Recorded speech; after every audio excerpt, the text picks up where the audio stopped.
today we're doing the mode of the camera. If you're a photographer, you need to understand this dial mode. So today tunapitia almost 4 type of modes. Auto. So auto, but I don't recommend people to use auto in their work.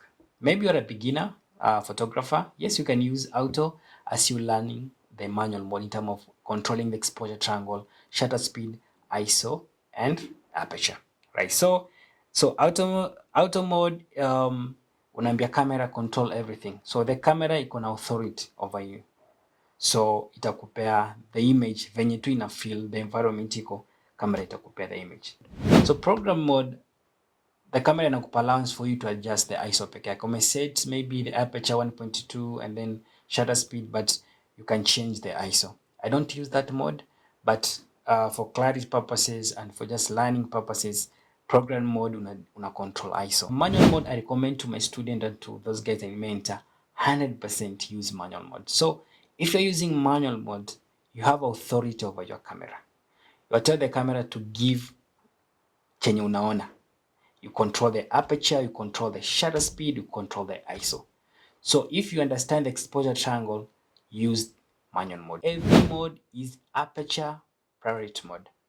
So this I recommend for those guys wanafanya wedding photographer and portrait photographer. Why wedding photographer and portrait photographer? End of the day, as a photographer, unafanya wedding, you need to get shallow depth of field to get sharp images, and controlling the aperture utapata that shallow depth of field. So this I recommend to wedding photographer and portrait photographer. Shutter priority mode. So this I recommend to those guys wanafanya wildlife photographer and they wanafanya sports photographer.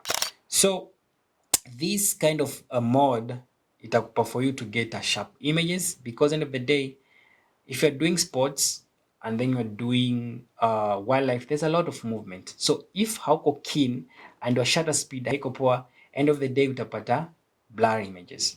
There's a lot of blur itakuwa kwa your images. So this TV mode I recommend to wildlife photographers and sport photographers. So these are kind of modes that help us as you advance for your work as a photographer in terms of auto mode, program mode, TV mode, AV mode, and manual mode.